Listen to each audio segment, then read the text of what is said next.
Bonjour à tous. Aujourd'hui, je vous propose la micro-chronique de ce thriller domestique qui m'a surprise et qui a réussi à me tenir en haleine jusqu'à la dernière page.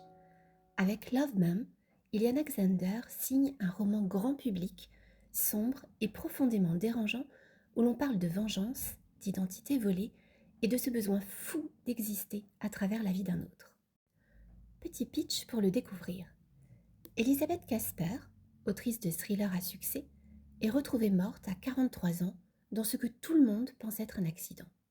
Elle laisse derrière elle un mari, Ben, et une fille de 21 ans, Mackenzie.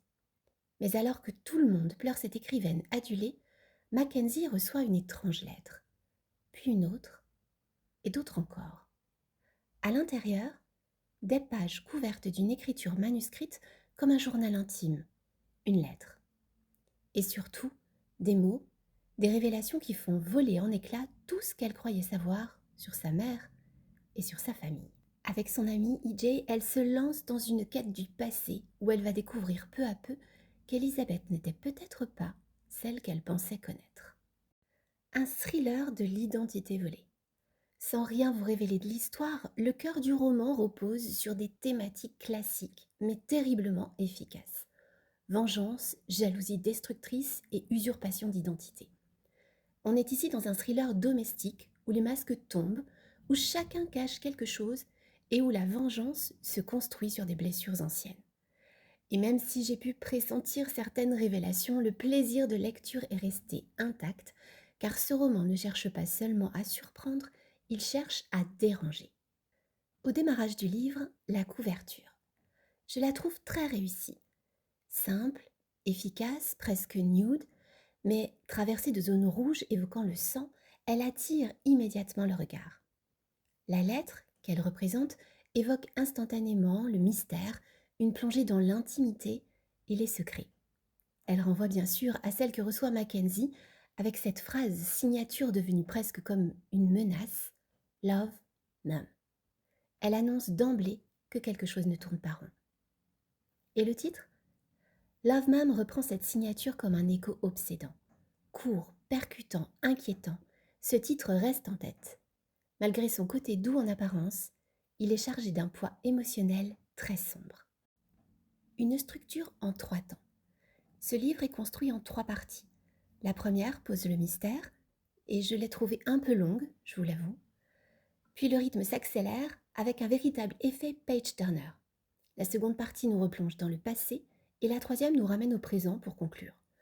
On retrouve ici ce mécanisme narratif que j'ai déjà évoqué dans mes chroniques et basé sur les 3 temps de la cure analytique, un temps pour voir, un temps pour comprendre et un temps pour conclure. Les arcs des personnages se croisent, se répondent, se contredisent, révélant peu à peu la mécanique complète de l'intrigue. C'est ce tissage progressif qui donne sa force au roman. Quand la confusion d'identité met en danger. Ce roman explore un mécanisme profond, le sentiment d'infériorité, la jalousie et ce désir extrême de devenir quelqu'un d'autre pour exister. Quand on se sent invisible, certains cherchent à briller, d'autres choisissent de prendre la place d'eux. C'est cette bascule que le roman met en lumière. On est bien au-delà de la vie par procuration. Ici, on est dans une identification pathologique, une tentative de se construire en empruntant l'identité d'un autre. Mais cette vie idéalisée ne sera jamais exactement celle que l'on parvient à créer. Elle rappelle que chacun reste singulier, qu'il est impossible d'être comme. Cela m'évoque une phrase souvent attribuée à Coco Chanel: « Soyez vous-même, les autres sont déjà pris ». Sur la question des secrets, le roman montre aussi que les secrets finissent toujours par suinter, cherchant à être découverts. Mais il existe 2 manières de les révéler. L'une est brutale, elle impose la vérité. L'autre est plus contenante et elle permet au sujet de découvrir par lui-même.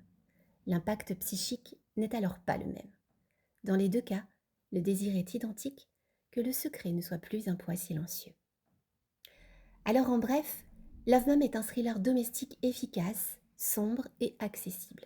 L'intrigue est suffisamment tortueuse pour nous tenir en haleine, même lorsqu'on devine certaines révélations. J'ai passé un très bon moment de lecture. Ma note pour ce roman, 4 sur 5. À très vite pour une prochaine micro-chronique, et d'ici là, prenez soin de vos lectures, car certaines savent mentir mieux que nous.